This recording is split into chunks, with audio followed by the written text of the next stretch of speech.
ఉన్నది ప్రతి వారిని వినుమా విశ్వసించుమా.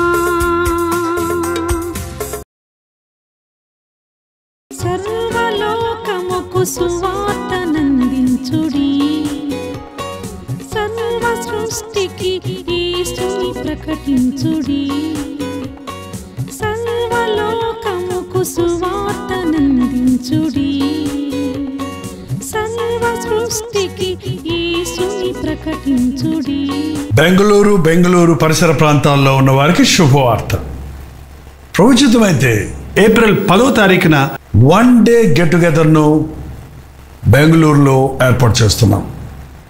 మీరు చాలామంది కోరుతున్నట్లుగా మిమ్మల్ని వ్యక్తిగతంగా చూడడానికి, మీకోసం ప్రార్థించడానికి, దేవుని వాక్యాన్ని అందించడానికి బెంగళూరు వస్తున్నాం. ఈ తారీఖును మీరు గుర్తుపెట్టుకోండి, రండి, పాల్గొనండి, దైవాశీస్సులు పొందండి. ముఖాముఖి మిమ్మల్ని చూడడానికి, వ్యక్తిగతంగా మీకోసం ప్రార్థన చేయడానికి అవకాశం కలుగజేయండి. చిరునామా గమనించండి. Hudson community centre, CSI compound, opposite to Mitralaya girls high school, near corporation circle, Bengaluru. ఇంకా విషయమై మీ వివరాలు కావాలంటే 8939393939 అనే నెంబర్కి మీరు కాల్ చేయండి. తప్పక వస్తారు కదా.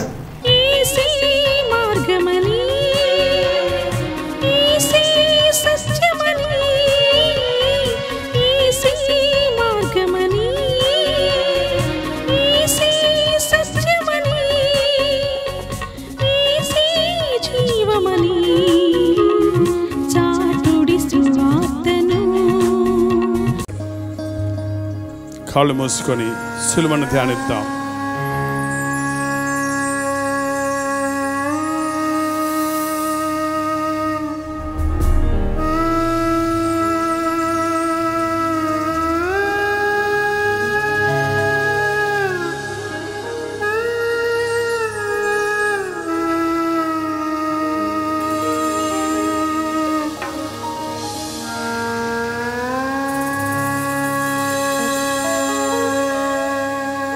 చెల్లున కొరడాలు ఒళ్ళంతా చీల్చగా,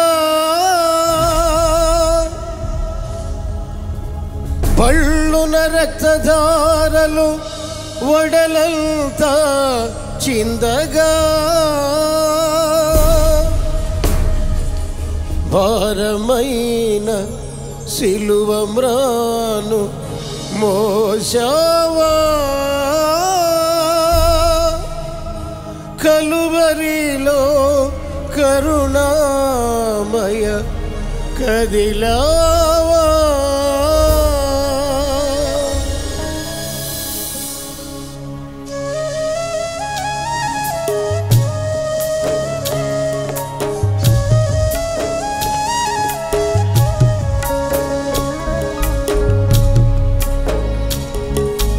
ప్రభు యేసు సిలువ యాగము మానవుల పాప పరిహారము. ప్రభు యేసు సిలువ యాగము మానవుల పాప పరిహారము. ఘోరమైనది బహుభారమైనది, ఘోరమైనది బహుభారమైనది, అవనిలో ఎంతో అవమానమైనది. ప్రభు యేసు సిలువ యాగము మానవుల పాప పరిహారము.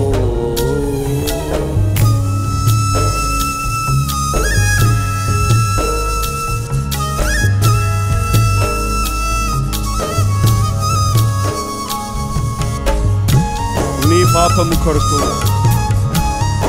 నీ విమోచన కొరకు, నీ పాప భారాన్ని మోసుకొని పోయిన యేసు వైపు చూడు.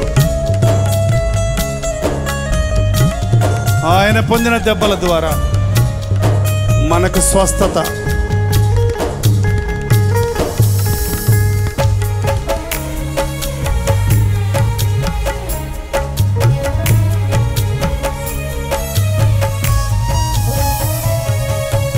అన్యాయపు తీర్పు పొందెనే, అవమానము అవహేళన భరించెనే.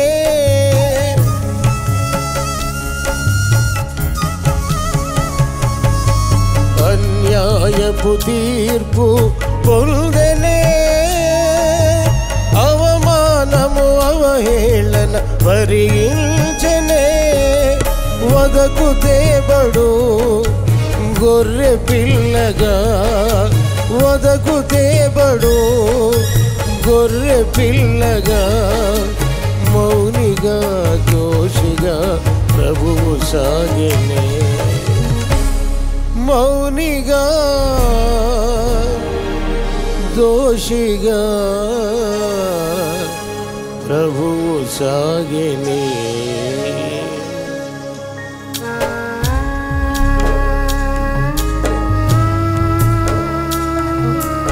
నీకోసం నీ పాపాన్ని భరించిన ప్రభువు దోషిగా తల వంచాడు, కొరడాలతో కొట్టబడ్డాడు, పిడిగుద్దులు గుద్దబడ్డాడు, ముఖమున ఉమ్మేశారు.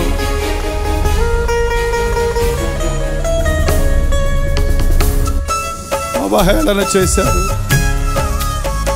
నిన్ను క్షమించడానికి, నీ పాప శిక్షను భరించిన ఈ యేసయ్యను చూడు.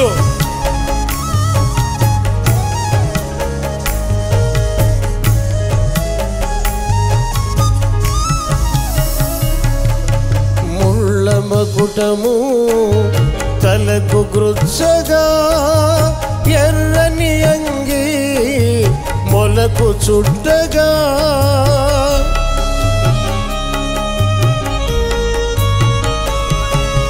ముళ్ళ మకుటము తలకు గృత్సగా, ఎర్రని అంగి మొలకు చుట్టగా, ఉమ్మి వేయుచు దూషించుచు, ఉమ్మి వేయుచు దూషించుచు, ప్రభువునెంతో బాధించిరి రాడువారు. ప్రభువునెంతో బాధించిరి రాడువారు.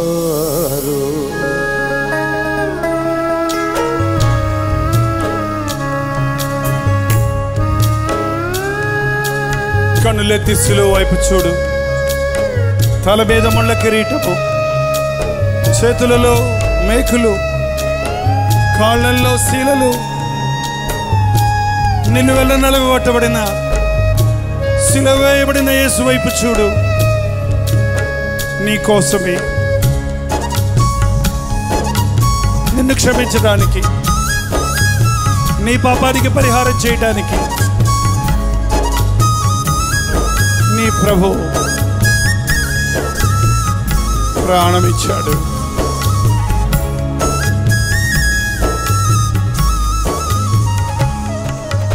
దేశమంత చీకటులు క్రౌమగా, దేవాలయపు తెరచిరుగగా,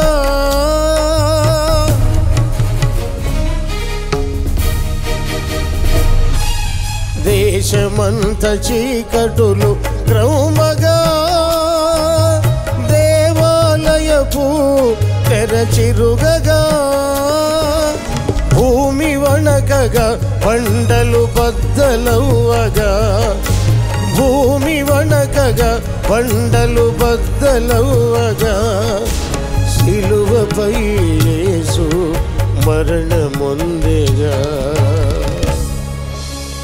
సిలువపై యేసు మరణమొందెగా.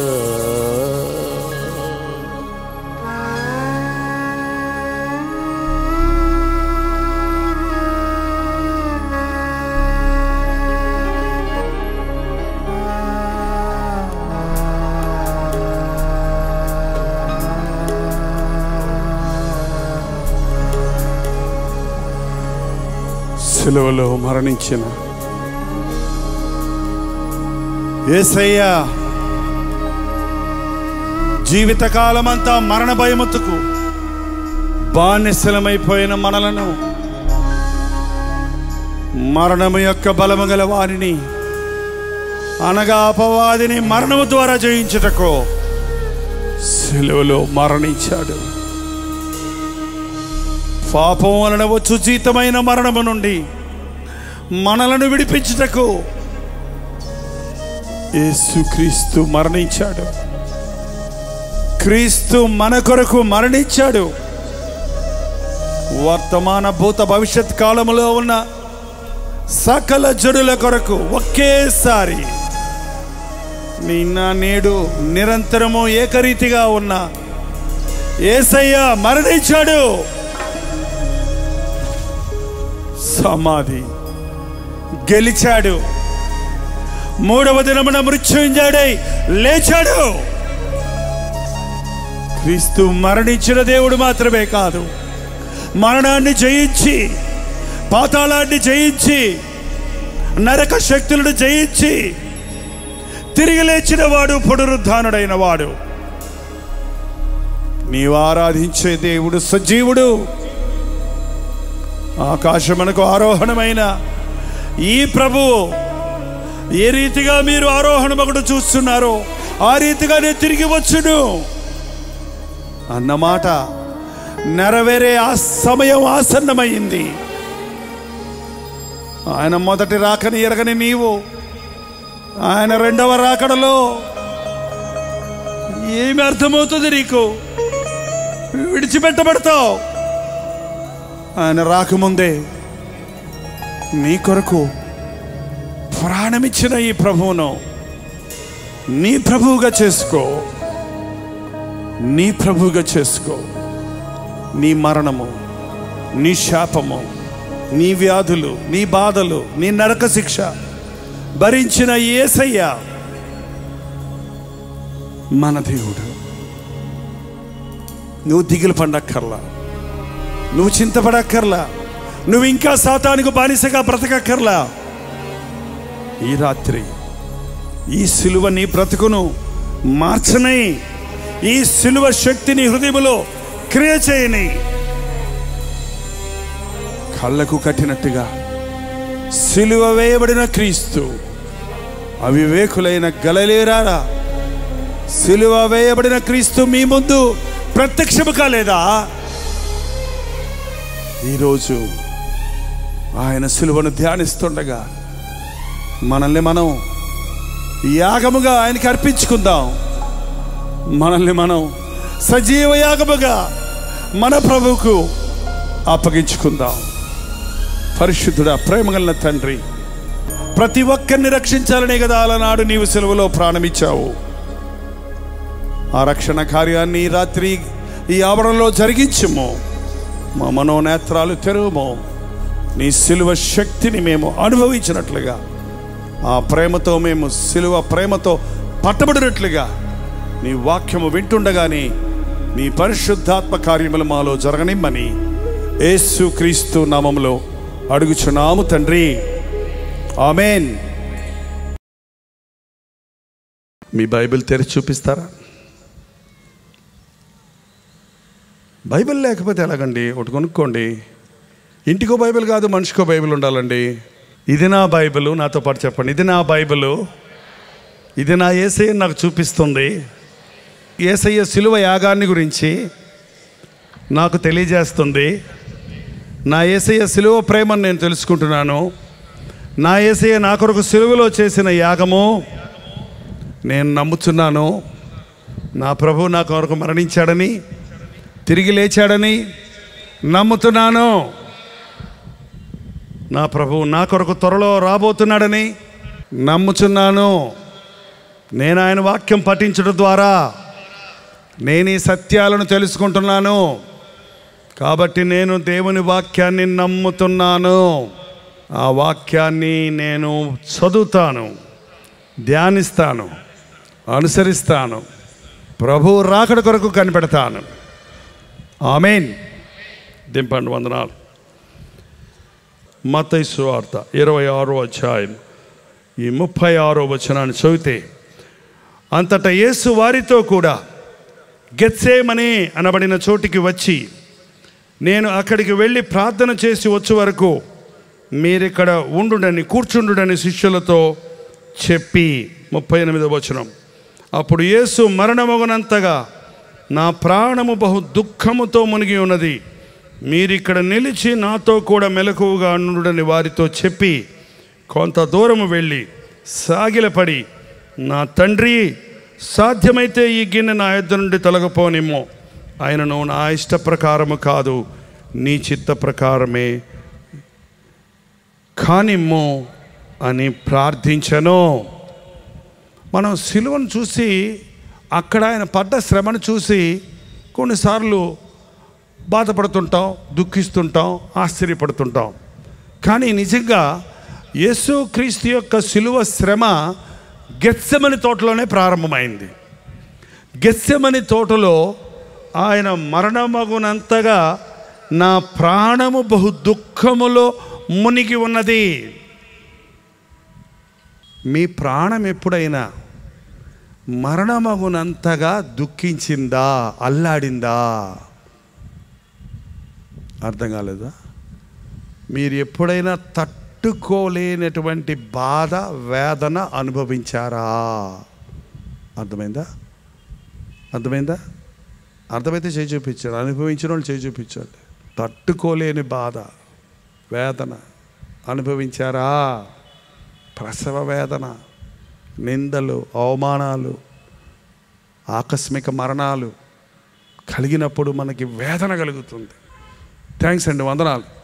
మిగిలిన వాళ్ళకి రాళ్ల గుండెలు ఉన్నట్టున్నాయి, అసలు గుండెలే లేవు వాళ్ళకి.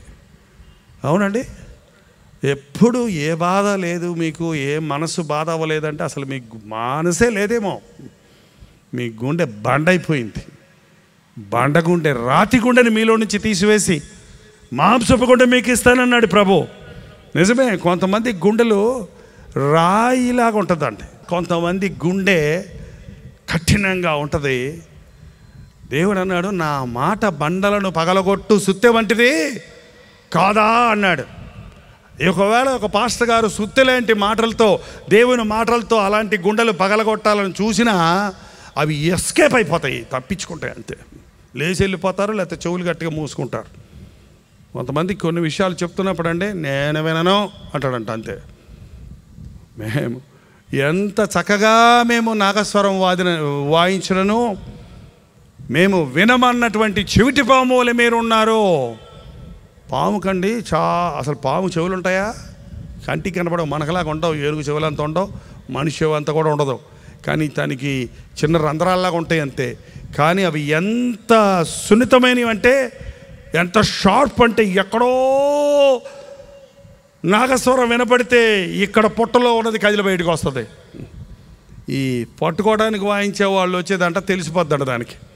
ఓరనాయన ఇంత బాగా వాయిస్తున్నావు, ఎందుకో తెలిసిందిలే నాకు, నన్ను పట్టుకోవడానికా, నేను రాను, నేను వినను అంటదంట, అంతే. ఇంకా అది చెవుడు మూసుకుందంటే నువ్వు ఊపిరి ఆడక ఒయ్యం ఒయ్యం ఒయ్యం ఒయ్యం అని గుండెలాగి చావాలి, కానీ ఇది మాత్రం బయటికి రాదంట. కొంతమంది మనుషులు అలాగే ఉంటారు. ఎన్ని ప్రసంగాలు విన్నాయి, ఎన్ని గుడ్ ఫ్రైడేలు అయిపోయినాయి, ఎన్ని ఈస్టర్స్ అయిపోయినాయి, ఎన్ని జనవరి 1లు అయిపోయినాయి, ఎన్ని క్రిస్మస్లు అయిపోయినాయి.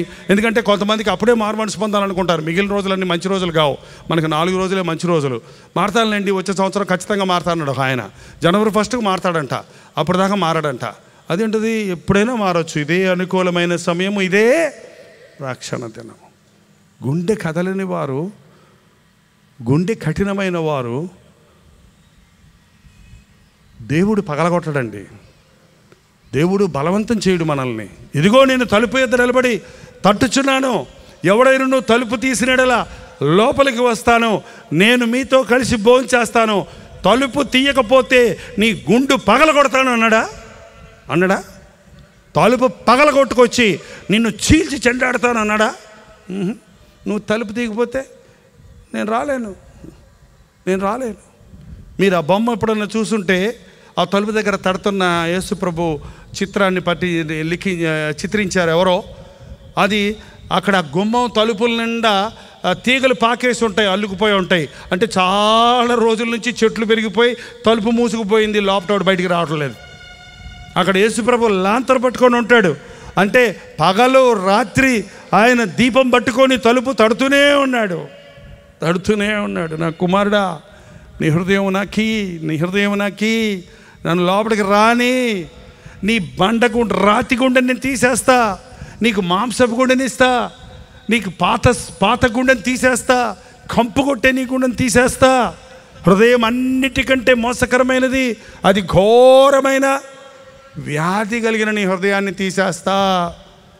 చిన్న జబ్బులు పోవాలని మనం అడుగుతామే కానీ గుండెల్లో వ్యాధి ఉందండి. ఆ వ్యాధి పోతే నువ్వు సరైపోతావు. నీకు కళ్ళు లేనోడు పాపం చేయడా? నాకు చెప్పండి చూద్దాం. కళ్ళు లేనోళ్ళు కూడా ఇమాజ్ చేసుకుంటూ ఉంటారు. చెవిటోళ్ళు పాపం చేయరా? మూగోళ్ళు పాపం చేయరా? ఏంటండి, మంచం మీద పడుకున్నోడు పాపం చేయడా? వాడు ఆలోచనలన్నీ చెడిపోయినాయి. నరహత్య చేయవద్దన్న మాట మీరు విన్నారు కదా. నేను మీతో చెప్పినదేమనగా, సహోదరుని చూచి ద్రోహి అన్నవాడు నరహంతకుడు, నరకశిక్షకు వాడు పాత్రుడు. వ్యభిచారము చేయవద్దన్న మాట మీరు విన్నారు కదా. నేను మీతో చెప్పినదేమనగా, ఒక స్త్రీని మోహపు చూపుతో చూచు ప్రతివాడు తన హృదయంలో వ్యభిచారమో. హృదయం మారాలి. హృదయం మారితే వ్యభిచార పాపముల మీద నీకు జయం వస్తుంది. హృదయం మారితే నీవు ప్రేమించిన సారాయిని నువ్వు అసహించుకుంటావు. హృదయం మారితే నీ బూతు మాటలు నీ నోట్లో నుంచి రావు.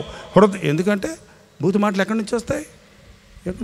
కొంతమంది విశ్వాసులు గబక్కన బూతు మాట్లాడతారు. మళ్ళీ మా సంఘంలో ఒక ఆయన అలాగే పచ్చి బూతులు తిడితే ఆ సంగతి వచ్చి ఎవరో చెప్పారు, ఏంటన్నా నువ్వు ఇలా చేస్తున్నావు, బాప్తిసం తీసుకున్నావు, ప్రభు పెట్టమంటున్నావు, అంత అసహ్యంగా రోడ్డు మీద బూతులు తిట్టావంట, అందరు విన్నారు, పరువు పోయింది, దేవుని నామానికి సిగ్గొచ్చింది కదా, ఎందుకు తిట్టావయ్యా అంటే నీకు చెప్పేశారా అన్నయ్య అంటున్నారు. ముందు నాకు చెప్పడం కాదయ్యా, ముందు నువ్వు బూతులు తిట్టావా లేదా నువ్వు చెప్పు. ముందు చెప్పుడు మాటలేను. నేను ఎవరన్నా ఏదన్నా చెప్తే వాళ్ళని పిలిచి అడుగుతా, చెప్పుడు మాటలేనకండి. ఎప్పుడు చెప్పుడు మాటలు విన్నారంటే మీరు చెడిపోతారు. వాళ్ళ సంగతి ఎట్టున్నా. చెప్పుడు మాటలు వినకండి. మీ కంటితో చూడని దాన్ని, మీ చెవితో వినని దాన్ని మీరు నమ్మకండి. ఏమంటే మీరు తెలుసుకోండి. నేరుగా ఒక వ్యక్తి విషయం ఉంటే ఆ వ్యక్తితో మాట్లాడి తెలుసుకోండి. పక్కోడిని వెళ్ళి అడగండి వాడి విషయం. వాడో తంత్రగాడు, వీడో మంత్రగాడు, నువ్వు చివరికి దరిద్రుడు అయిపోతావు. చెప్పుడు మాటలు వినకండి. ఏంటి బ్రదర్ అని అడిగితే ఏం చేయమంటారన్నా, కోపం వచ్చినప్పుడు వాటి అంతటా వచ్చేస్తున్నాయన్నా అన్నాడు. ఎక్కడి నుంచి బాబు? చైనా నుంచా, జపాన్ నుంచా? ఎక్కడి నుంచి వస్తున్నాయి బూతు మాటలు? ఎవరు సప్లై చేస్తున్నారు? ఎక్కడి నుంచి అండి? హృదయము నిండి ఉన్న దానిని బట్టి నోరు మాట్లాడినావు. నీ హృదయం పరిశుద్ధపరచబడలేదు. ఏదో కాసేపు నోరు మూసుకొని మంచిగా మాట్లాడదామని నటిస్తున్నావు అంతే. గుండె మారితే బూతులు రావు, గుండె మారితే అబద్ధాలు ఆడవు, గుండె మారితే పాపం ఆశించవు. నీ హృదయములో ప్రభువుకు స్థానం ఇచ్చినప్పుడు అక్కడ దీవెన ఉంటుంది. చాలామంది దేవుని సన్నిధికి, దేవునికి తమ గుండెను రాయి చేసుకున్నప్పుడు వారి బ్రతుకంతా అయోమయ పరిస్థితికి దిగజారిపోతుంది. వారు రకరకాల రోదనలతో, వేదనలతో కృంగిపోతూ ఉన్నారు. చూడండి, ఈ లోకంలో మానవులుగా, మనుషులుగా మనం బ్రతుకుతున్నప్పుడు తట్టుకోలేని బాధ, వేదన, వ్యాధులు, బాధలు, శ్రమలు అనుభవించవలసిన అవసరత ఎంతో ఉంది. దానికి మూల కారణం మన పాపమే. దావీదు వ్యభిచరించాడు పొరుగువాని భార్యతో. పుట్టిన బిడ్డ చచ్చిపోయింది. ఉపవాసం ఉండి ప్రార్థన చేసినా దేవుడు వినలేదు. పాపం వల్ల వచ్చు జీతమైన మరణం. ఆ వేదనతో కన్న బిడ్డను పోగొట్టుకొని నా పాపం వల్ల నా బిడ్డ చనిపోయింది అని వేదన పడ్డ దావీదు గుండె నీరైపోయింది. మనకిష్టమైన ప్రియమైన వారు మరణించినప్పుడు తట్టుకోలేని వేదన, అనుకొని నీ మరణం వచ్చినప్పుడు అకస్మాత్తుగా ఒక యాక్సిడెంట్లో నీ భర్త, యవ్వనస్తుడైన నీ భర్త చనిపోతే, అందమైన నీ కుమార్తె చనిపోతే, అందమైన నీ కుమారుడు చనిపోతే ఆ బాధను తట్టుకోలేం. ఎన్నో రకాలుగా మానవుడు ఈ రోజున బాధపడుతూ ఉన్నాడు. బాధపడటం లేదు అని ఇక్కడ ఎవరన్నా అంటే, ఇప్పుడు దాకా చెప్పిన ప్రసంగం మీకు రాతి గుండె కలిగి ఉన్నారు.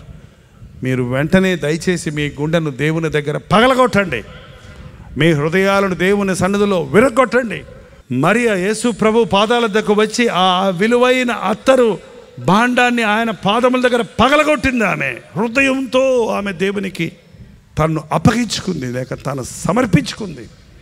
ఈ రోజున చాలామంది గుండెను మూట కట్టుకొని దాచిపెట్టుకొని ప్రభు దగ్గరకు వచ్చి వెళ్ళిపోతున్నారు. కాబట్టి నీకు ఎటువంటి స్పందన లేదు.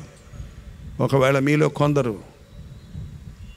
ఇప్పటికే రకరకాల బాధలతో, మానసికమైన వ్యధ, ఎన్ని శరీర రకాల జబ్బులు ఉన్నాయో అన్నిటికంటే మించిన పెద్ద జబ్బు ఏంటంటే ఈ రోజున మన పూర్వకాలం అనేవాళ్ళు బెంగ అని.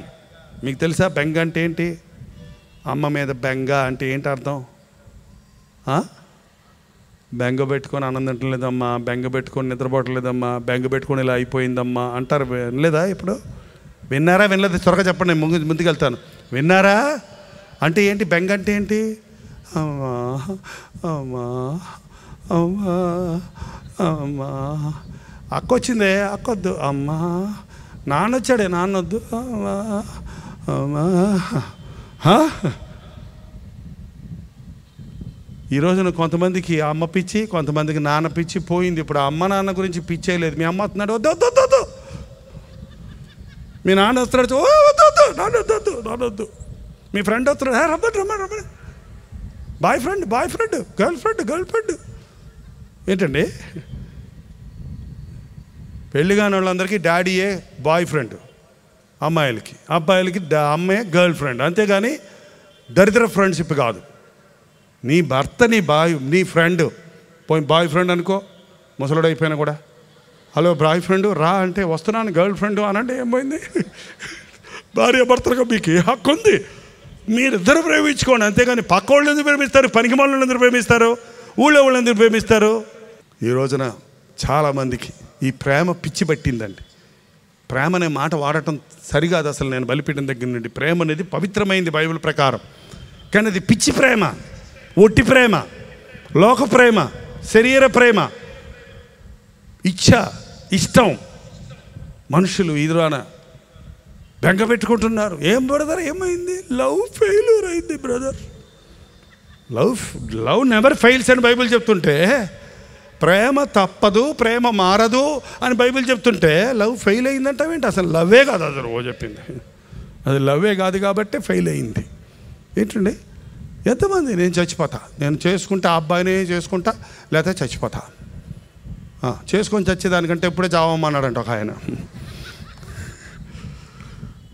నువ్వు చూసిన అబ్బాయి పెళ్ళైన తర్వాత తెలుస్తుంది అసలైన సంగతి ఏంటో. ఏమండి? ఈ రోజున ఎంతమంది మానసికంగా కృంగిపోతున్నారు. అనుకున్న అమ్మాయిని పెళ్లి చేసుకోలేదు, అనుకున్న అబ్బాయిని పెళ్లి చేసుకోలేదు, అనుకున్నవి నాకు దొరకలేదు, నేను అనుకున్నది సాధించలేదు, నేను అమెరికా పోవాలంటే పోలేదు, నేను 10th పాస్ అవ్వాలంటే పాస్ అవ్వలేదు, నేను IAS అవ్వాలంటే అవ్వలేదు, నేను డాక్టర్ చదవాలంటే సీటు దొరకలేదు, నేను బిజినెస్ చేసి గొప్పగా ఇల్లు కట్టుకుందామంటే మొత్తానికి పోయింది, ఇంకా నా పని ఇంతే ఇంతే ఇంతే ఇంతే ఇంతే. ఏంటంటే అలా ఉన్నారు? ఇంతే ఉందా? నువ్వు ఏడిసి ఇంట్లో వాళ్ళందరినీ ఏడిపిస్తుంటావు. ఇది ఏడుపుల లోకం అండి. కొందరేమో బోర్ను బయటికి ఏడుస్తారు, కొంతమంది లోపట ఏడుస్తారు. పూర్వకాలం గొంతెత్తి ఏడ్చేవారు, ఎలుగెత్తి ఏడ్చేవారు. ఇప్పుడు స్టైల్ ఎక్కువైపోయింది. ఇంతకుముందు అమెరికా దేశంలో ఇతర దేశాల వాళ్ళు అలాగే అనేసి ఉండేవారంట, అంతే గుడ్డ పెట్టుకొని. ఏంటంటే ఇప్పుడు మనవాళ్ళు కూడా అట్టగా ఎందుకు ఏడుస్తున్నాం, నేను ఎందుకు ఏడుస్తాను అంటే ఆ ఏడుపు అంతా లోపల పెట్టుకొని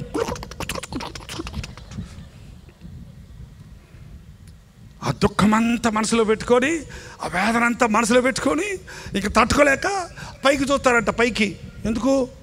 పైన ఫ్యాన్ ఉందంట, కింద చీర ఉందంట. ఏంటంటే పల్లెటూరు వాళ్ళు ఊరేసుకుంటే ఫ్యాన్కి పర్వాలేదు, సినిమా యాక్టర్లు అదే, చదువుకున్నోళ్ళు అదే. అదేంది ఆ ఫ్యాన్ గాలి వేయటానికి ఫ్యాన్ కడితే చావడానికి వాడతావేంట్రా బాబు?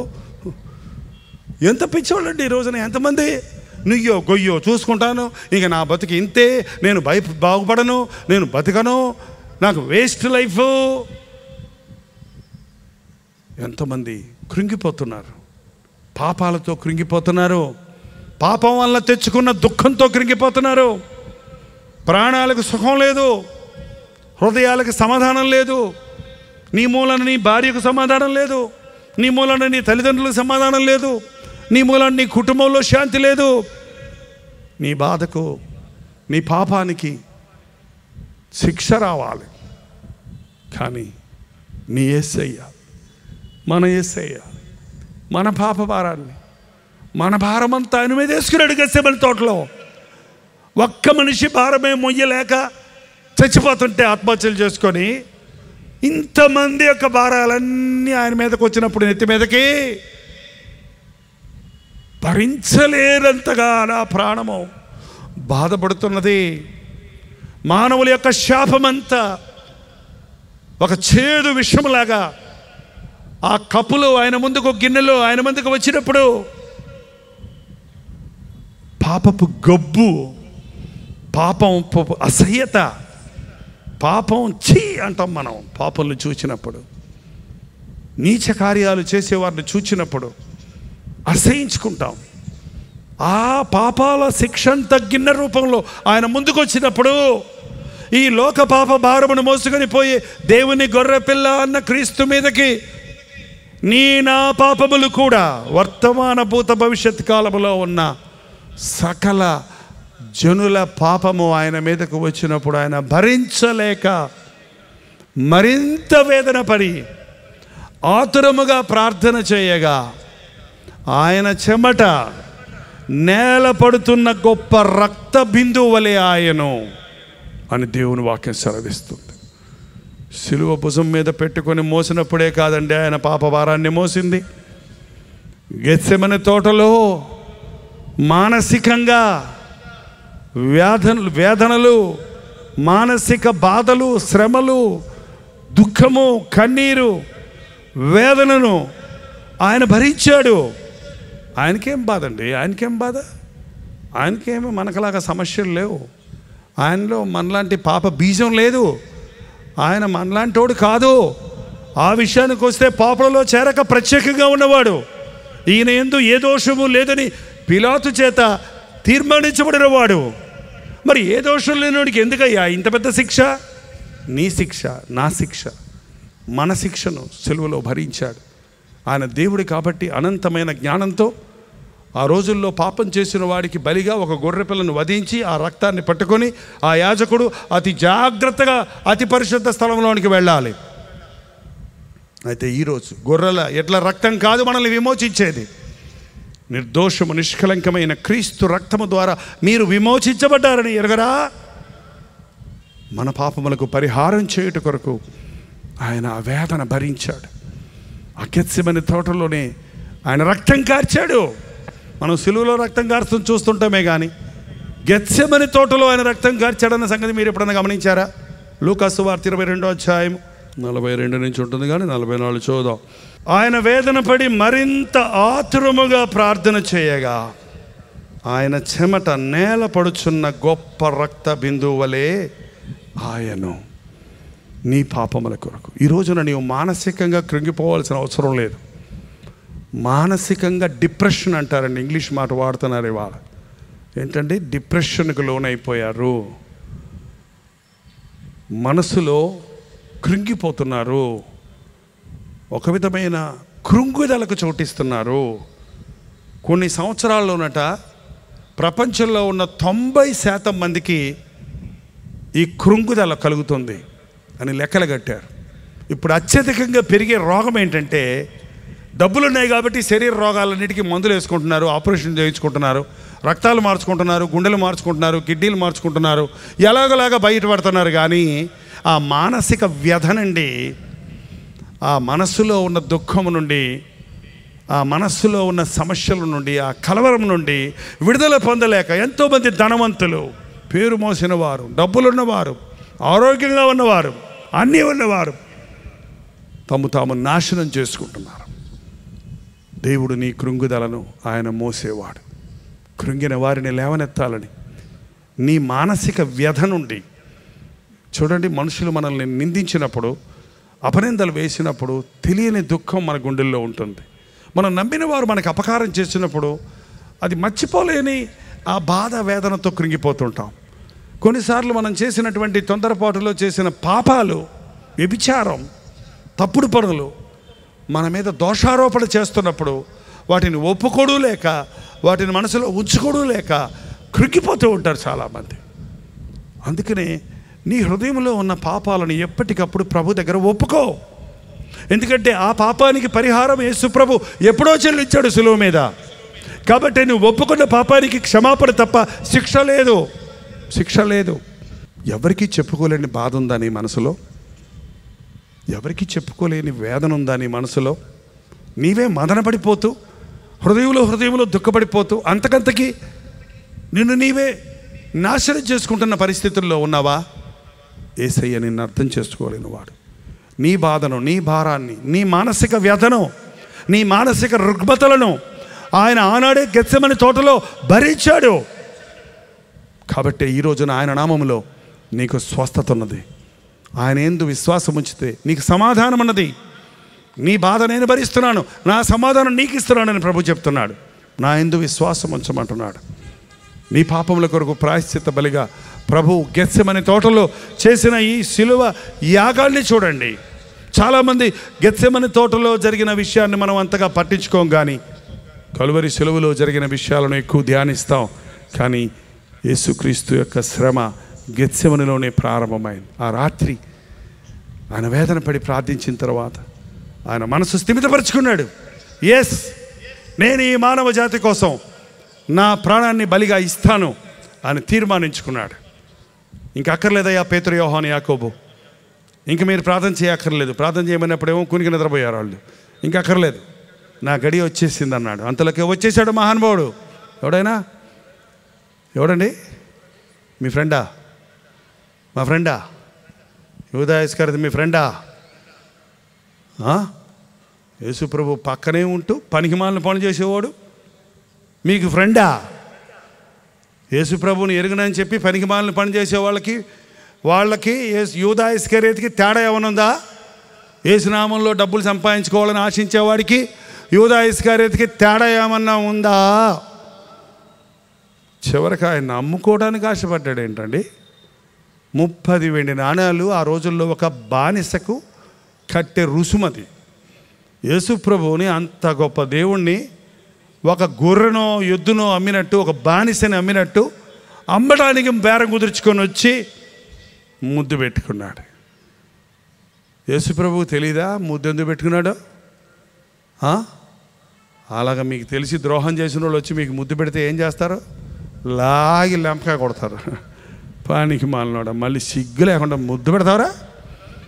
చేసేయన్నీ చేసి వచ్చి దరిద్రుడా పరా అంటాడు. కానీ ప్రభు మాట్లాడలేదు. వదకు తేబడిన గొర్రె పిల్లవలే శపించలేదు, తిరిగి బదులు చెప్పలేదు. ఆ రాత్రి ఆయన బంధించబడ్డాడు. రాత్రికి రాత్రి బంధించారు. రాత్రికి రాత్రి అరెస్ట్ చేయకూడదు, కానీ ఆయన అరెస్ట్ చేసి సన్హరద్దుకు తీసుకుని వెళ్ళారంటే యూదుల న్యాయ తీర్పు జరిగే స్థలానికి తీసుకుని వెళ్ళారు. యాజకులు, ప్రధాన యాజకులు ఆయన మీద నేరాలు మోపారు, ఆయన్ని అపహసించారు. ఆయన్ని అక్కడి నుంచి, ఆ రోజుల్లో యూదులు రోమా సామ్రాజ్యపు పరిపాలనలో ఉన్నారు. కాబట్టి యూదులకి వారంతట వారు ఎటువంటి శిక్ష విధించే అధికారం వాళ్ళకి లేదు. ముఖ్యంగా మరణ శిక్ష విధించడానికి వారికి అధికారం లేదు. కాబట్టి ఆ నేరం ఈ నేరం మోపి ఆయన్ని పిలాతు దగ్గరికి పంపించాడు, హేరోదు దగ్గరికి పంపించారు, మళ్ళీ పిలాతు దగ్గర పంపించాడు. ఆ రాత్రికి రాత్రే, గురువారం లక్షవారం రాత్రి అర్ధరాత్రి ఆయన్ని అరెస్ట్ చేసి బంధించి, పగలు శుక్రవారం 9 గంటల లోపు ఆయన్ని అక్కడ ఇక్కడ తిప్పి అనవసరమైన నేరాలు మోపి అబద్ధ సాక్షులను నిలబెట్టి పిలాతు దగ్గరికి తీసుకుని వచ్చి, ఇతడు యూదుల రాజు అని చెప్తున్నాడు అని నేరం మోపారు. నువ్వు రాజువా అని పిలాతు అడిగినప్పుడు నీవన్నట్టే అన్నాడు ప్రభు. అయితే నా రాజ్యం ఈ లోక సంబంధమైంది కాదు, నా రాజ్యం పరలోక రాజ్యం, సమాధాన రాజ్యం అన్నాడు.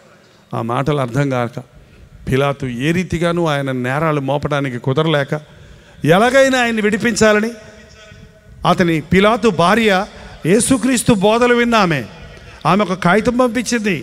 ఆ పిలాతుకి, అయ్యా ఆ నీతిమంతుని జోలికి పోకరా బాబు, నీ ఉద్యోగం ఊడిపోవటం కాదు, నీ బతికే నాశనం అయిపోద్ది, ఎవరు అనుకుంటున్నావా ఆయన అని. ఆయన భార్య విశ్వాసి. ఆ భార్య పంపిన కాగితం చూశాడు. ఎలాగైనా విడిపించాలని ఆ యూదుల పండగ సందర్భంగా ఒక ఖైదీని విడిపించే ఆనవాయి ఉంది. ఆ బరబ్బా అనే ఒకడు ఉన్నాడు. వాడు బందిపోటు దొంగ, నరహంతకుడు, ఒక గ్యాంగ్ లీడర్. వాడు ఎన్నో హత్యలు చేశాడు. క్యాపిటల్ పనిష్మెంట్ అయిన మరణానికి గురైన వాడు.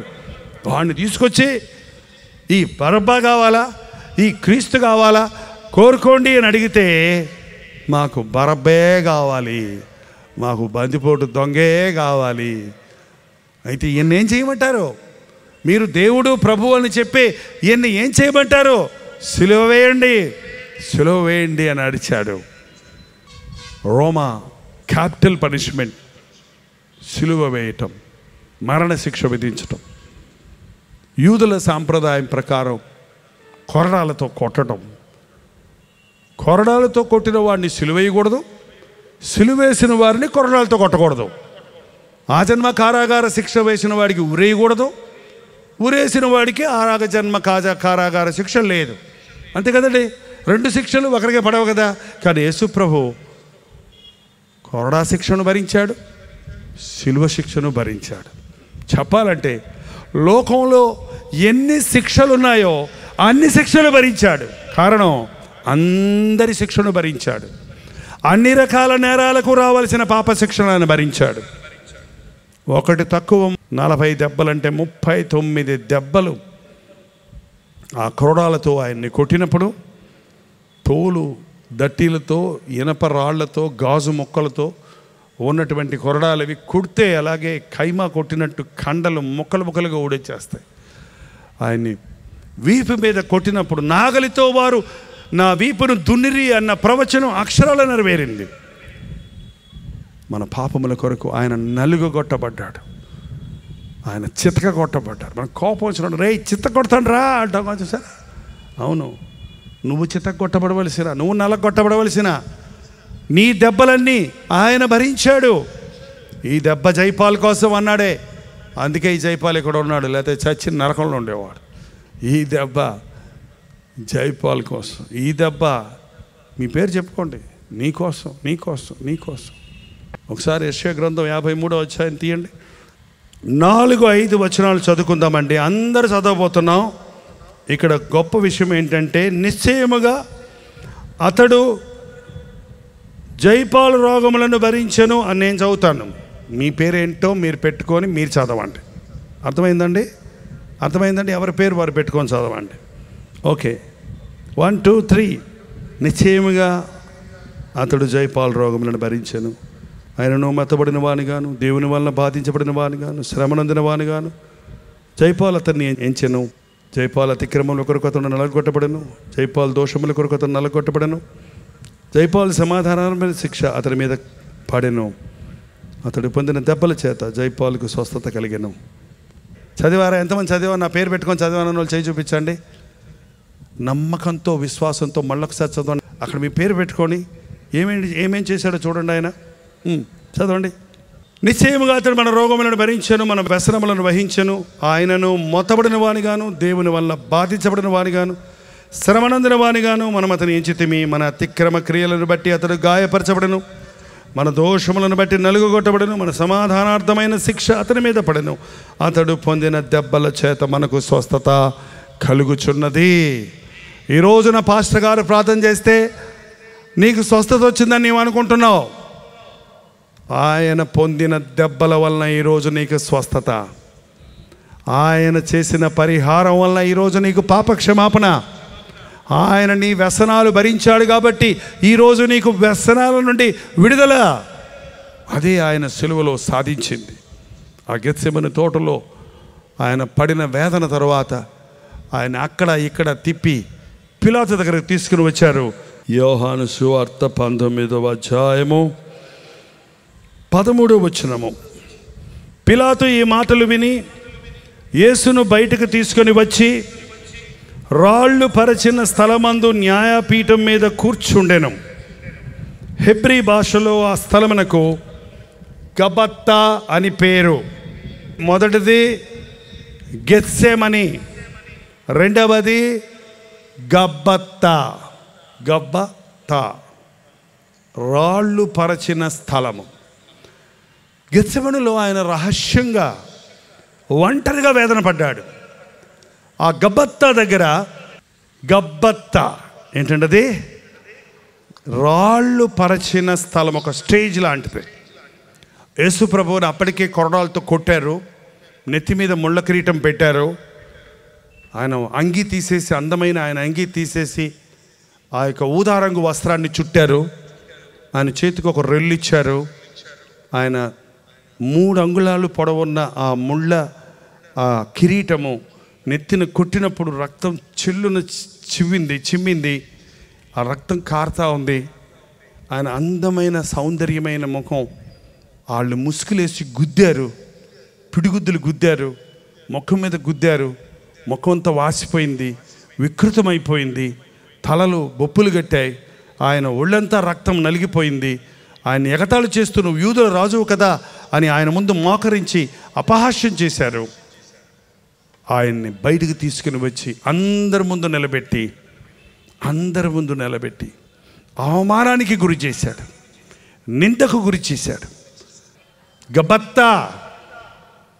గబ్బత్తా అనే స్థలానికి ఆయన తీసుకుని వచ్చినప్పుడు అక్కడ దొంగల్ని, దోషుల్ని నిలబెట్టి, చూడండి, ఎవడన్నా ఊరిలో దొంగోడు దొరికాడంటే చెట్టు కట్టేసి చెప్పులతో కొడుతున్నాడు. చూడండి ఎంత అసహ్యంగా, ఎంత అవమానపరిచి చిచే అని ఆడవాళ్ళందరూ రోకల బట్టలు తీసుకొచ్చి, చెప్పులు తీసుకొచ్చి మూత మీద కొట్టి వాడు పాపం ఇట్టిట్టు అయిపోతున్నాడు. చూడండి అటు చేసిన తప్పులకి.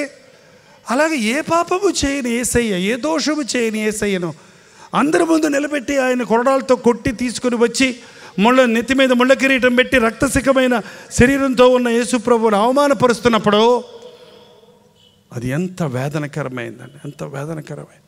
మనలో ఎవరన్నా ఒకళ్ళు మన నలుగురిలో ఏదన్నా అన్నారనుకోండి మనల్ని, నా పరువు పోయింది, ఇక బతకడమే వేస్ట్ అంటాం మనం. ఏంటంటే నా పరువు తీసేశాడు, ఇక తలెత్తుకోలేను నేను అంటుంటాం మనం. కానీ ప్రభువుని అక్కడ నిలబెట్టి ఎంత అవమానపరుస్తుంటే, అక్కడ ఉన్నటువంటి వాళ్ళు ఇన్ని సిలువేయండి, మాకు అక్కర్లేదైనా, మాకు ఆ బరబ్బ కావాలి, ఆ దరిద్రుడు కావాలని అరుస్తుంటే ఎంత బహిరంగమైన అవమానానికి ఆయన గురయ్యాడో చూడండి. నీకోసం, నా కోసం, మన కోసం. మీరు బహిరంగమైన అవమానానికి ఎప్పుడైనా గురయ్యారా? ఎప్పుడు వాక్యాన్ని మనకు అనునయించుకోవాలండి. మీరు ఎప్పుడైనా బహిరంగమైన అవమానానికి గురయ్యారా? నిజంగా చేసిన తప్పుగా ఉండొచ్చు, అనవసరంగా అయి ఉండొచ్చు. కానీ అనవసరంగా అవమానం పాలైన రోజులు, లేక చేసిన తప్పుకు పట్టబడి అవమానం పాలైన పరిస్థితి మీకు ఉందా? ఉంటే చేయి చూపించండి. కొంతమందికి గుండెల్లో నలిగిన భారం లేదంట, బహిరంగంగా అవమానం పొందిన భారం లేదంట. ఏంటండి, ఏదో సమయంలో, ఏదో పరిస్థితుల్లో మనం పట్టబడినప్పుడు నిందల పాలవుతాం, అవమానం పాలవుతాం. ఆ సమయంలో భరించుకోలేవు. చాలామంది ఆత్మహత్యలు చేసుకుంటారు, చాలామంది ఇళ్ళు వదిలిపెట్టి పారిపోతారు, చాలామంది తిరగబడి వారు రౌడీలుగా తయారైపోతారు, భ్రష్టులుగా తయారైపోతారు. కానీ యేసు ప్రభు మనందరి భారాన్ని ఆయన భరించాడు. ఆనాడు యోసేపును పట్టుకొని, ఛీ దరిద్రుడా, నమ్మి తీసుకొచ్చి ఇంట్లో పెట్టుకుంటే నా భార్యను బలవంతం చేస్తావురా, నా భార్యతో చెడ్డగా ప్రవర్తిస్తావురా, దౌర్భాగ్యుడా, ఇన్ని తీసుకెళ్ళి జైల్లో పెట్టండి అని పోతిఫరు భార్య చేసిన తప్పుకు యోసేపును తిట్టినప్పుడు నాలంటోడైతే ఏం చేశాడంటే, ఛీ పనికి మాలి, నీ పెళ్ళాం పనికి మాలిది నన్ను అంటావు, దానికి చెప్పక బుద్ధే నన్ను అంటావు అని తిరగబడదును. కానీ మాట్లాడలేదు. ఛీ దౌర్భాగ్యుడా. ఆ చూసిన వాళ్ళందరూ అంటాడు, చూడయ్యా ఆ యజమాని ఎంత ప్రేమించి తాళం చేతులు ఇస్తే ఇట్లాంటి పని చేస్తాడు వీడు, ఛీ పనికి మాలాడు, పరా పరా పరా పరా అంటుంటే మాట్లాడకుండా పోతున్నాడు యోసేపు. అక్కడే కనపడుతున్నాడు యేసు ప్రభు. నిందను, అవమానాన్ని భరించి మన కొరకు బహిరంగమైన అవమానాన్ని భరించాడు. నీ అవమానాన్ని ఆయన భరించాడు. నువ్వు చాలా పాపాల్లో పట్టుబడలేదు. అసలు నీ రహస్య జీవితం అంతా బయట పెడితే నీ కన్న తల్లిదండ్రులు కూడా నీ ముఖం చూడరు. తప్ప నేను చెప్పింది, అబద్ధమని నేను చెప్పింది, నీ సంగతి మీ అమ్మ నాన్నకు పూర్తిగా తెలియదు. నువ్వు నోరు తెరిచి నువ్వు చేసిన చండాల పనులన్నీ ఆయనకి చెప్తే, ఛీ నువ్వారా మా కొడుకువే అంటారు. అలాంటి బాధలు, అలాంటి నిందలు, అలాంటి అవమానాలు, నీకు నాకు రావాల్సిన అవమానాలన్నీ నా యేసయ్య భరించాడు. గబత్తాలు ఆయన మానసికంగా కాదు, బహిరంగంగా అవమానించబడ్డాడు. ఈ రోజున యేసు ప్రభు ద్వారా ఎటువంటి అవమానాన్నైనా కొట్టివేయగలిగిన శక్తి ఆయనకుంది. గబత్తాను ఆయన్ని అవమానపరిచిన తర్వాత సిలువ వేటకు ఆయన అప్పగించినప్పుడు ఆ భారమైన సిలువను ఆయన భుజముల మీద పెట్టి గొల్గోతాకు తీసుకుని వెళ్ళారు. 3వ స్థలం ఏంటండి? చూడండి, యోహాను సువార్త 19వ అధ్యాయంలోనే 17వ వచనం. వారు యేసును తీసుకొని పోయిరి. ఆయన తన సిలువ మోసుకొని కపాలమున స్థలము చోటికి వెళ్ళెను. హెబ్రీ భాషలో దానికి గొల్గోతా అని పేరు. అక్కడ ఆయనను సిలువ వేశారు.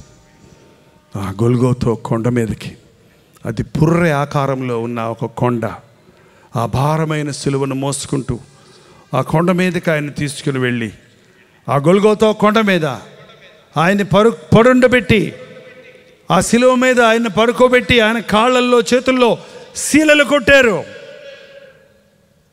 ఆయన వేలాడదీశారు.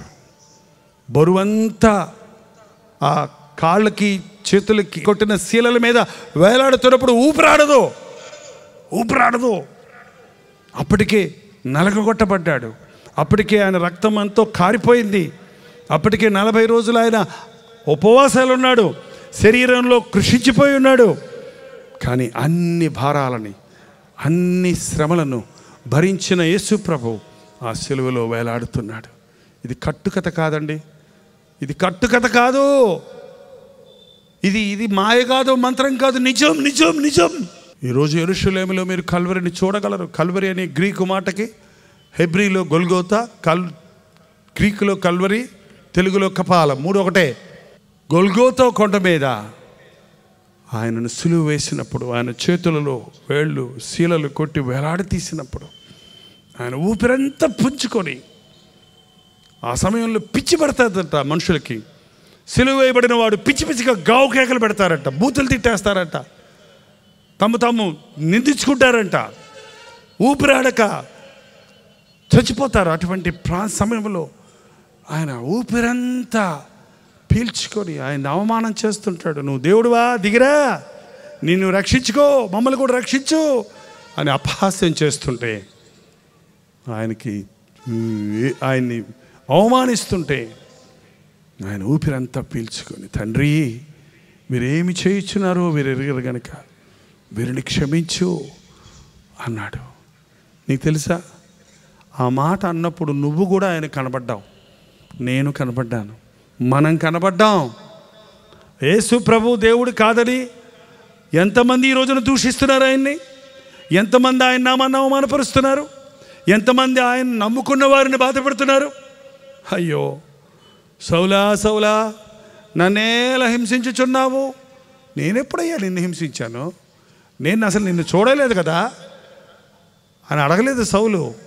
ఎందుకంటే నా నామాన్ని ధరించిన వారిని హింసిస్తే నన్ను హింసించినట్టే. ఆయన ఈ రోజునట్టి వారి క్షమాపణ ఉంది. నువ్వెంత పాపివైనా, ఎలాంటి పాపివైనా, ఎరిగి పాపం చేసిన వ్యక్తివైనా, ఆనాడు యేసయ్య చేసిన ప్రార్థన ద్వారా ఈనాడు నీకు క్షమాపణ ఉంది. వీరిని క్షమించు.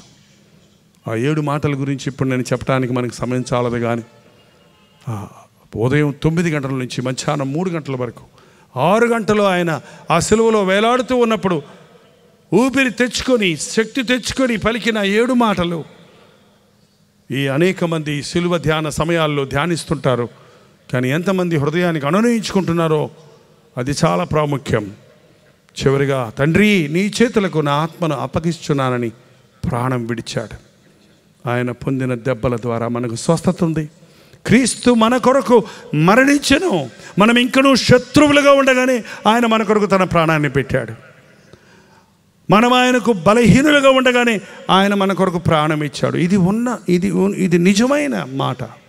ఈ రోజున యేసుక్రీస్తు నామములో స్వస్థతలు జరుగుతున్నాయంటే, ఈ రోజున యేసుక్రీస్తును నమ్ముకున్న వారు పరివర్తన చెంది నూతన జీవితాన్ని జీవిస్తున్నారంటే, ఈ రోజున పాపులు పరిశుద్ధులు అవుతున్నారంటే, ఈ రోజున రోగులు స్వస్థపడుతున్నారంటే, ఈ రోజున నిష్ప్రయోజకులు ప్రయోజకులు అవుతున్నారంటే, ఈ రోజున మరణించి నరకానికి పోవలసిన వారు పరలోక రాజ్య వారసులు అవుతున్నారంటే దానికి మూలం శిలువ యాగం.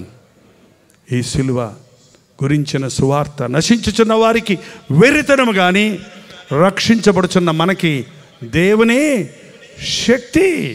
నువ్వు ఎంతగా సిలువను ధ్యానిస్తావో అంతగా నీవు దీనుడు అవుతావు. నువ్వు ఎంతగా సిలువను ధ్యానిస్తావో అంతగా నీ హృదయం ప్రేమతో నింపబడుతుంది. నువ్వు ఎంతగా సిలువను ధ్యానిస్తావో అంతగా నీవు పరిశుద్ధపరచబడతావు. నువ్వు ఎంతగా సిలువను ధ్యానిస్తావో సాతానును అంతగా నీవు చిత్తుగా ఓడించగలుగుతావు. ప్రభు అయిన క్రీస్తు యొక్క సిలువ యందు తప్ప మరి దేని యందును నేను అతిశయించకుందునుగాక అన్నాడు అలనాటి పౌలు. నీ బ్రతుకులో ఏది నీ అతిశయం? దేని యందు నీ ఆనందం? దేని యందు నీ గురి? దేని వల్ల నీవు ఇలా ఉన్నావు? ఆయన సిలువలో చేసిన యాగం వల్ల, ఆయన పొందిన దెబ్బల వల్ల నాకు స్వస్థత ఉన్నది. నా వ్యసనాలను భరించాడు, నా శ్రమలను భరించాడు, నా మానసిక వ్యధను భరించాడు, నా బహిరంగపు అవమానాన్ని భరించాడు, నా శరీరపు చిత్రహింసను, శరీర భాగములలో ఉన్న బాధలన్నింటినీ ఆయన భరించాడు. వైద్యులు లెక్కలు కట్టాడు. రకరకాల జబ్బులు, స్కిన్ను, బ్రెయిన్, కిడ్నీసు, ఇలాగా శరీరంలోని ఎముకలు, ఇలాంటి డిసీజెస్ అన్నీ సపరేట్ చేస్తే 39 వెరైటీస్ వచ్చాయంట. 39 వ్యత్యాసమైన రోగాలు మనుషుడికి వస్తున్నాయంట. శరీరంలో ఉన్న ముఖ్యమైన 39 భాగాలకు సంబంధించిన రోగాలు వస్తున్నాయంట. 39 దెబ్బలు ఎందుకు కొట్టారు యేసు ప్రభువునంటే, నీ రోగం ఏ రోగమైనా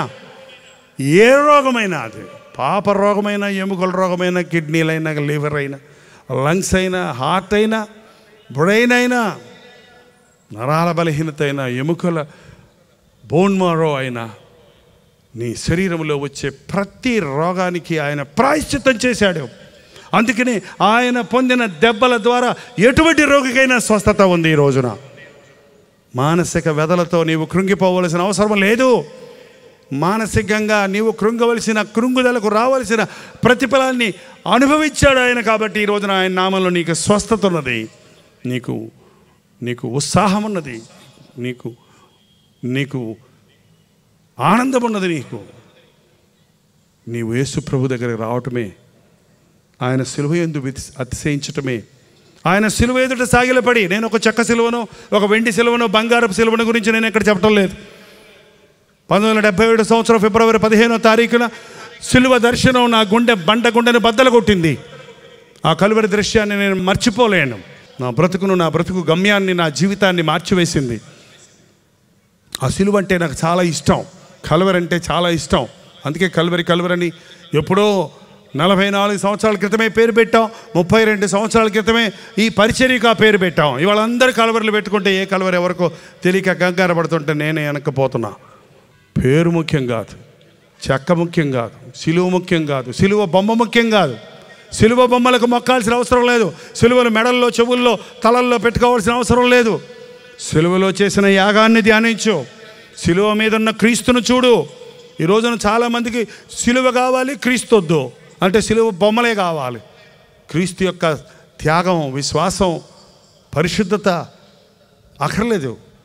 కొందరికి క్రీస్తు కావాలి, సిలువలొద్దు అంటే సిలువద్దటి శ్రమలొద్దు, కష్టాలొద్దు, నిందలొద్దు, అవమానం వద్దు, క్రీస్తు ఇచ్చే సింహాసనం కావాలి నాకు. కుదరదు. There is no crown without cross. సిలువ లేకుండా కిరీటమో లేదు. దేవుడు నీకు విడుదల ఇవ్వాలని, స్వస్థత ఇవ్వాలని, నీ కొరకు, వర్తమాన భూత భవిష్యత్ కాలంలో ఉన్న సకల జనుల కొరకు ప్రాయశ్చిత్త బలిగా ఆయన దేవుడు కాబట్టి ఒకేసారి ప్రాణం ఇచ్చాడు. రక్షణ రెడీగా ఉంది. నువ్వు నమ్మితే, నువ్వు అడిగితే నీకు దొరుకుతుంది. అది యేసయ్యా నాకు ఈ పాపక్షమాపణ కావాలి, నాకు మానసిక వ్యధ నుంచి విడుదల కావాలి, నాకు శరీర బాధల నుంచి విడుదల కావాలి, నా కుటుంబ సమస్యల్లో, మనస్మర్దనలో సమాధానం కావాలి, నా పాపం వల్ల తెచ్చుకున్న రోగాల నుంచి నాకు స్వస్థత కావాలి, నా పాపం వల్ల, బుద్ధిహీనతల వల్ల తెచ్చుకున్నటువంటి ఇబ్బందుల నుంచి, కరువు నుంచి, వ్యాధుల నుంచి, అప్పుల నుండి నాకు విడుదల కావాలని అడిగితే క్రీస్తు తన ఐశ్వర్యము చొప్పున ప్రతి అవసరతను తీర్చడానికి ఇవాళ సత్యవంతుడిగా ఉన్నాడు, అందుబాటులో ఉన్నాడు. నమ్ముట నీ వలనైతే నమ్మువానికి సమస్తము సాధ్యం అన్నాడు. ఇంత గొప్ప క్రీస్తును నీవు పక్కన పెట్టి నీ సొంత శక్తితో, నీ సామర్థ్యతతో నీ తెలివితో, నీ జ్ఞానంతో, మనుషుల సహాయంతో ఏదో సాధిద్దామని నీవు అనుకుంటే మూర్ఖుడవు. నిన్ను విమోచించే ప్రభువు చేతులు చాచి నిన్ను పిలుస్తున్నాడు. నీకోసం నా ప్రాణం ఇచ్చాను, నా కోసం నువ్వు బ్రతకవా? జిన్జెన్డార్ఫ్ అనే ఒక వినోద విలాసాల యందు ఆసక్తి కలిగిన వ్యక్తి తన గుర్రం వేసుకొని స్వారీ చేస్తూ అనేక ప్రదేశాలు తిరుగుతూ ఉండేవాడట. ఒక స్థలంకి వెళ్తేప్పుడు అక్కడ ఎత్తైనటువంటి ఒక సిలువ ప్రతిమను చూశాడు. ఏంటిది అని చూస్తే అక్కడ సిలువ వేయబడిన యేసుక్రీస్తు యొక్క దృశ్యం కనబడింది. ఎవరైనా అనేక రకాలైన కిరీటాలు, బంగారపు కిరీటాలు, రకరకాల తలపాగాలు, టోపీలు పెట్టుకునే వాళ్ళని చూశాను, కానీ ఇదేంటి ముళ్ళ కిరీటం పెట్టుకున్నాడు ఈయన, ఎవరైనా అని కిందకు చూస్తే ఏంటి జాలి కలిగిన ముఖం, ఏంటి రక్తసికమైన ముఖం అని ఇంకా కిందకు చూస్తే ఏంటి కడియాలు, బంగారపు కడియాలు, వజ్రాలు, డైమండ్స్ వేసుకున్న చేతులు చూశాను, కానీ ఏంటి ఈ చేతుల్లో శీలలు ఎందుకు? ఇంకా కిందకు చూస్తే ఏంటి ఆ డొక్కలో పోటు ఏంటి? ఇంకా కిందకు చూస్తే ఈ మోకాళ్ళంతా రక్తం కారుతుంది ఏంటి? ఇంకా కింద చూస్తే ఈ కాళ్ళల్లో శిలలేసి ఇలా ఎలాడగట్టారేంటి? ఎవరైనా ఎప్పుడు యేసుని గురించి వినలేదు అతను, సిలువని గురించి వినలేదు అతను, కాబట్టి ఆశ్చర్యంగా చూస్తున్నాడు. కింద ఒక మాట రాస్తుంది, I gave my life for you, what have you done for me? నీ కొరకు నా ప్రాణం ఇచ్చాను, నా కొరకు నువ్వేం చేసావు అనే ఒక సెంటెన్స్ అక్కడ రాసింది. ఒక అక్షరాలు ఇక్కడ చదివాడు. అది చదువుతుండగానే ఆ సిలువ దృశ్యం, ఆ చదివిన అక్షరాలు, పరిశుద్ధాత్ముడు అతన్ని మొత్తాడు, మోకాళ్ళ మీద పడ్డాడు. ఆ సిలువ రియల్గా యేసుక్రీస్తు బతికొచ్చి లేక సిలువలో వేలాడుతున్నట్టుగా అతనికి అద్భుతంగా ఒక కనువిప్పు కలిగింది. నా కోసం నువ్వు చనిపోతే నీ కోసం నేను జీవిస్తానని మోకాళ్ళ మీద పడి దేవునికి అప్పగించుకున్నాడు. అద్భుతంగా అతడు రక్షించబడి మొరేవియన్స్ అనే ఒక కొండ జాతులు ఎవ్వరు వెళ్ళని ఆ స్థలానికి వెళ్ళి వారికి యేసుక్రీస్తు యొక్క సిలువ సువార్తను ప్రకటించిన గొప్ప దైవజనుడయ్యాడు. సిలువ దర్శనం మనిషిని ఎలా చేస్తుందో తెలుసండి? ఏం చేస్తుందో తెలుసండి? ఒకవేళ జైపౌల్లో మీరు ఏదన్నా గొప్పతనం కానీ ప్రత్యేకత కానీ చూస్తే అది ఎట్టొచ్చిందని అడిగితే అది సిలువ ద్వారా. నా యేసయ్య సిలువలో చేసిన యాగం ద్వారా. నాలో ఏమీ లేదు, కేవలము నా యేసయ్య నా కొరకు చేసిన బలియాగం ద్వారా, ఆయన కొరకు నేను జీవిస్తానని చేసిన తీర్మానం ద్వారా దేవుడు తన కార్యాలను జరిగిస్తున్నాడు. నా ద్వారానే కాదు, నీ ద్వారా జరిగించాలని ఆశిస్తున్నాడు. నిన్ను ఆయన రక్తం ఇచ్చి కొన్నాడు. నీవు ఆయన సొత్తు. నీవు నీ దేహంతో దేవుణ్ణి మహిమపరచాలి. ఎంతకాలం నామకార్థ క్రైస్తవుడిగా ఉంటావు? ఎంతకాలం సిలువ పాటలు పాడి సరిపెట్టుకుంటావు? ఎంతకాలం సిలువ మీద ప్రసంగాలు వింటూ ఊరుకుంటావు? సిలువ శక్తిని నీ బ్రతుకులో అనుభవించవా? సిలువ ద్వారా జయము కలిగిందని, సిలువలో యేసు ప్రభు సమాప్తమైనది అని చెప్పినప్పుడు సాతాను తల చితకగొట్టబడిందని తెలీదా? వాడు ఓడిపోయాడు, వాడి తల చితికిపోయింది, వాడు తోకాడిస్తున్నాడు అంతే. దానికే భయపడుతున్నాం మనం. వాడిని బెలంలో బంధించే రోజు దగ్గర పడింది. ఇప్పుడే బంధించకూడదు అంటారు కొంతమంది. ఇప్పుడే బంధిస్తే నువ్వు ఇంకా సాతాను వెంటబడుతున్నావు, నిన్ను కూడా బంధించాలి. ఏ ఒక్కడు నశించడానికి ఇష్టం లేదు కనుక ప్రతి ఒక్కడు రక్షించబడాలని మరో అవకాశం ఇస్తున్నాడు. సిలువను గురించిన ఈ సువార్త వెరితనంగా ఉందా? దేవుని శక్తిగా ఉందా? దయచేసి తలలు వంచండి, ఎవరు కదలొద్దు. ఇప్పుడు దేవుని శక్తిని అనుభవించి వెళదాం. నీ మానసిక రుగ్మతల నుండి, శరీర బలహీనతల నుండి, కుటుంబ సమస్యల నుండి, నీకు రావలసిన ప్రతి శిక్ష, అవమానము, నింద, బాధ, శ్రమ నుండి నిన్ను విడిపించడం కొరకే యేసు ప్రభు వాటన్నిటినీ భరించాడని నమ్మండి, విశ్వసించండి. ఒక అద్భుతమైన కార్యం జరుగుతుంది. అప్పుల్లో మునిగిపోయాను, ఈ అప్పులు తీర్చలేక చద్దామనుకుంటున్నాను, ఈ అప్పుల బాధ పడలేక పారిపోదామనుకుంటున్నాను, ఈ మానసికమైన వ్యధతో నిద్ర పట్టక పిచ్చి కుక్కలాగా రోడ్ల మీద తిరుగుతున్నాను, ఊరూరా తిరుగుతున్నాను, తాగి నా శరీరాన్ని హోనం చేసుకుంటున్నాను. నన్ను యేసయ్య క్షమిస్తాడా? నా కోసం కూడా యేసయ్య సిలువలో మరణించాడా? అవును. నువ్వు శత్రువుగా ఉన్నప్పుడే, నువ్వు బలహీనుడిగా ఉన్నప్పుడే, నువ్వు పాపిగా ఉన్నప్పుడే, నువ్వు పుట్టకముందే యేసయ్య నీ కొరకు సిలువలో యాగం చేశాడు. నమ్మండి, ఒక అద్భుతం చూస్తారు. ఇప్పుడు సిలువలో వేలాడుతున్న యేసయ్యను చూడండి. విశ్వాసముతో నీ పాపాలకు పరిహారము చేసిన ఈ క్రీస్తును చూడండి. కళ్ళు మూసుకొని దేవుని వైపు చూస్తూ మీ హృదయాన్ని ఆయన సన్నిధిలో కుమ్మరించండి. సందేహమేలా సంశయమదేలా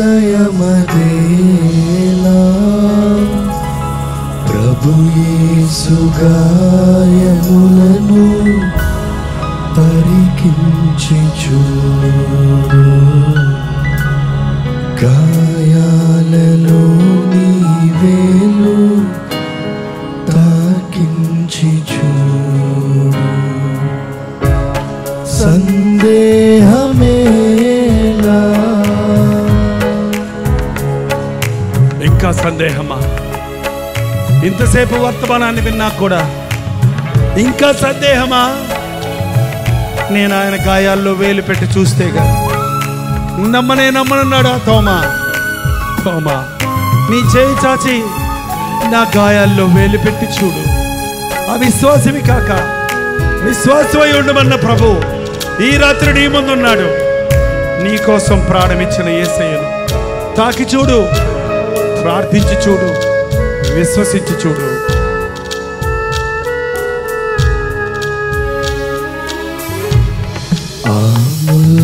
మకుటము నీకై ధరించలే, నీకోసమే నీ పాప శిక్షను తానే భరించలే. అవును,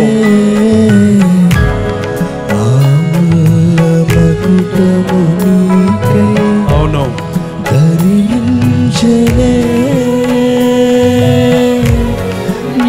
పాప శిక్షను తానే భరించే. ప్రవహించు రక్తధార నీకోసమే కడుగోర హింసనందే నీకోసమే.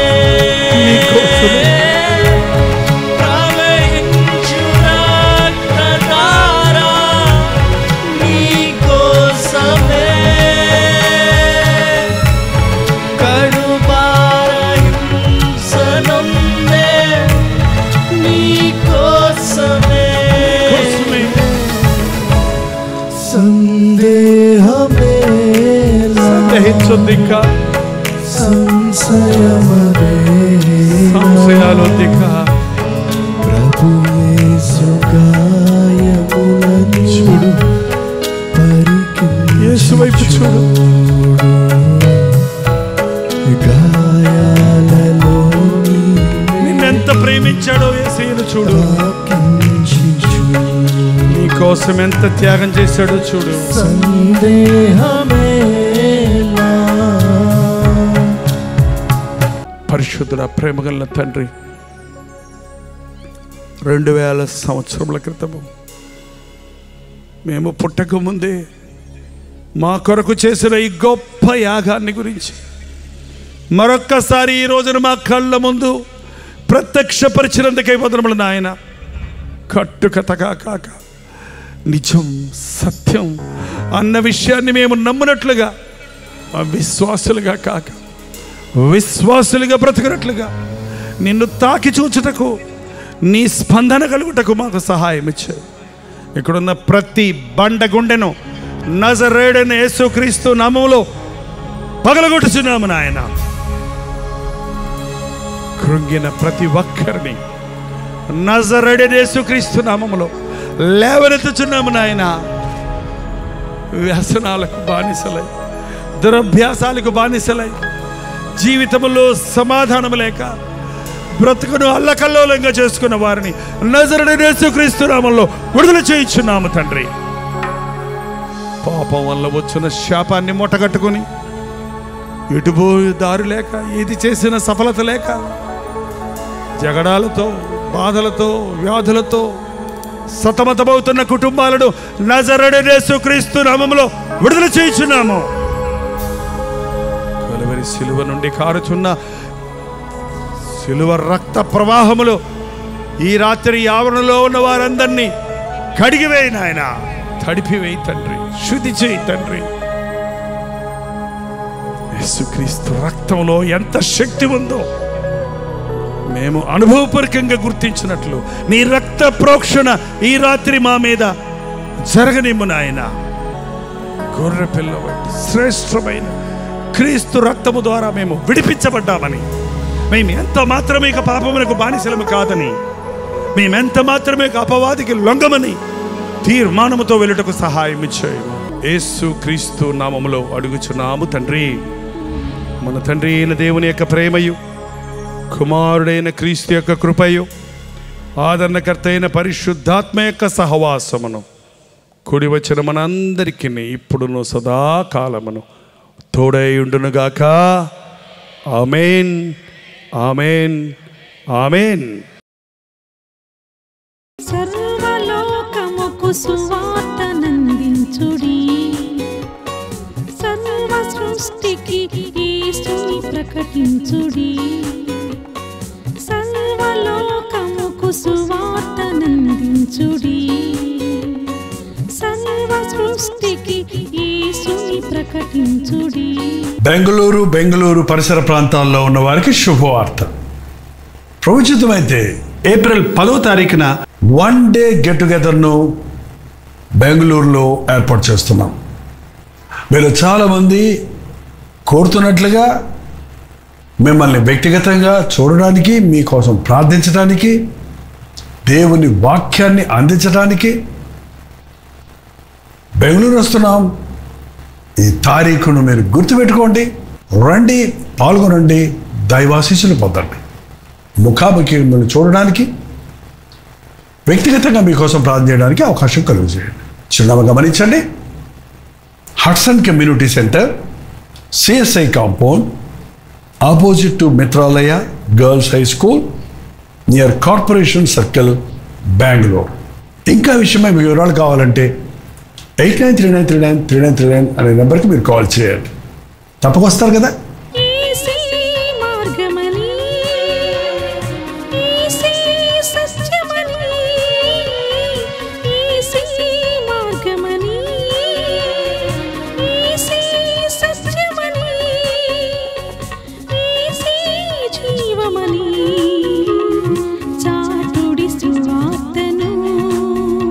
దాని స్తోత్రం. మీరు విన్న వర్తమానం మీకు ఆశీర్వాదకరంగా ఉంటే, మీ ప్రార్థన అవసరాల భారాలు ఉంటే 954041 నెంబర్కి ఇప్పుడే ఒక టెక్స్ట్, ఒక వాయిస్ మెసేజ్ ద్వారా వాట్సాప్ పంపించండి.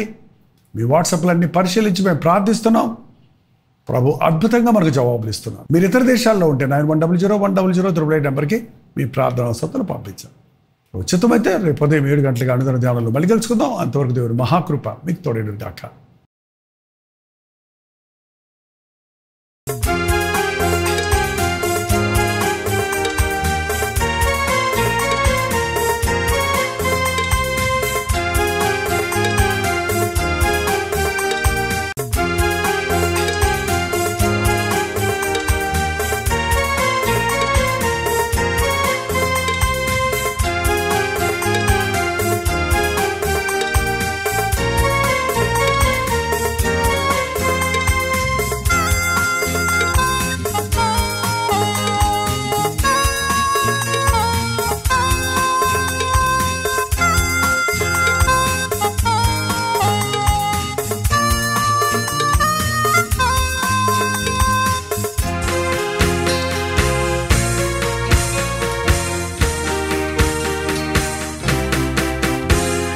బ్రతుకు భారమై నిరాధార